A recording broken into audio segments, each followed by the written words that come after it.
Hi hello नमस्कार. स्वागत आहे तुमचं नवीन एका व्हिडिओमध्ये.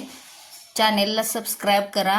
इथे येणार होता माझ्या लहान सुनबाईचा पप्पा, त्यामुळे फोन अचानक आला. आधी आम्ही जेवण बनवलेलं होतं, मग म्हणलं आता येणार आहे तर पाहुणा, मग त्यांच्यासाठी आणलं चिकन. मग आता इथं मी गावाकडच्या पद्धतीने चिकन बनवत आहे. मग आता इथं चिकन धुवून घेतलेलं आहे, ते काय दाखवलं नाही तुम्हाला. त्यात मीठ, हळद आणि जिरं, खोबरं, कोथिंबीर आणि लसूण ह्याचं वाटण करून घेतले आणि त्याला लावले. गावाकडच्या पद्धतीने बनवणार आहे, त्यामुळे आमच्या गावाकडे असं बनवतात. मग ते लावलं.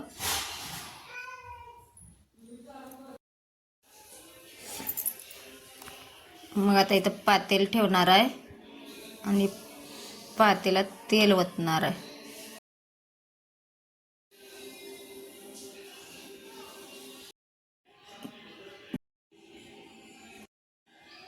मग ते मसाला ते हळद मीठ ते लावलं आणि 5 मिनिटासाठी ठेवले. इथं पातेल घेतले, पातेल्यात तेल ओतलं आणि ते 5 मिनिटानंतर ते लावून घेतलेलं सगळं चिकन त्या पातेलमध्ये टाकून घेतलं.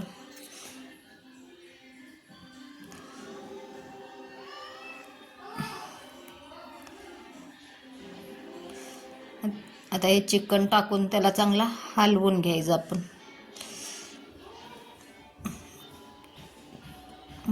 चांगलं हलवून घ्यायचं.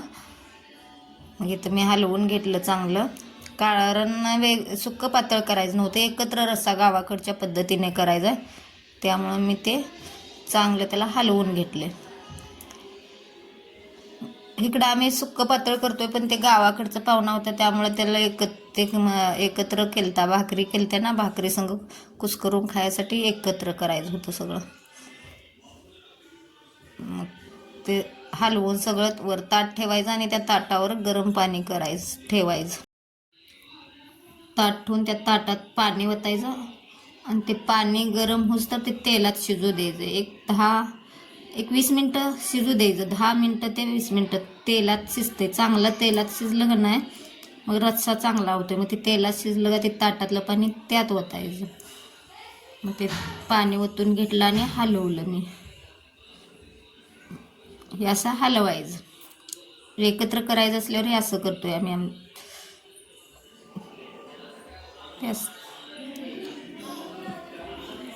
ते हलवून झाल्यावर अजून ताटवर ठेवलं आणि त्या ताटात पाणी ओतत राहायचं.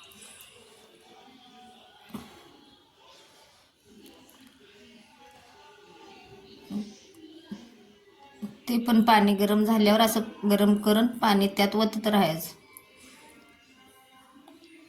आता काय केलं, इथं हे शिजले, 20 मिनटं शिजले. आता ते शिजल्यालं थोडंसं, भावाची मुलगी लहान आहे तिच्यासाठी थोडंसं हे मिठाच्या पाण्यातलं थोडं काढून ठेवलं आणि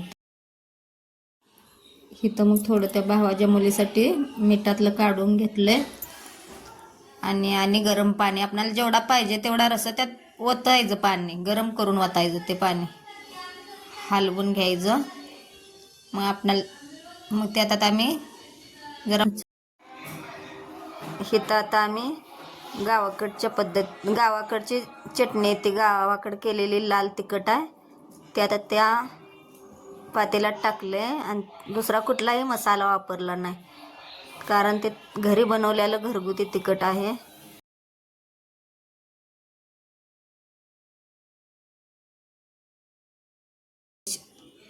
इथं आलाय माझा मोठा मुलगा आणि त्याची मुलगी आहे.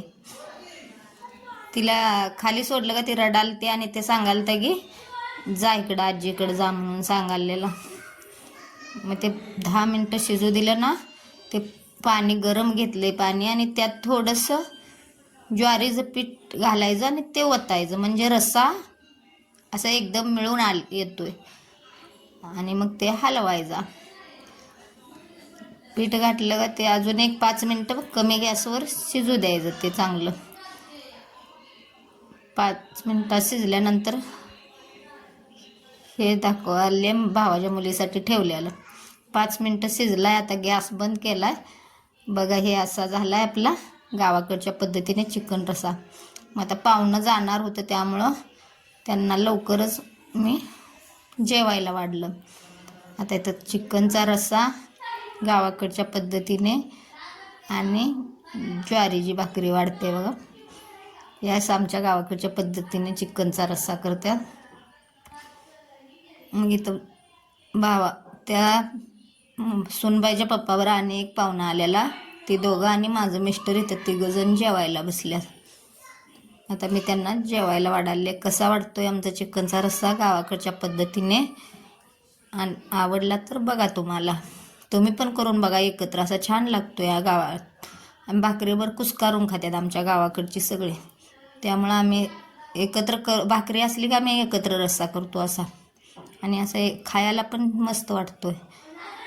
इथं आता मी जेवायला वाढणार आहे, आणि मग पाहुणं जेवून जाणार होतं त्यामुळं लय घाई होती तिथे जेवायला वाढाले.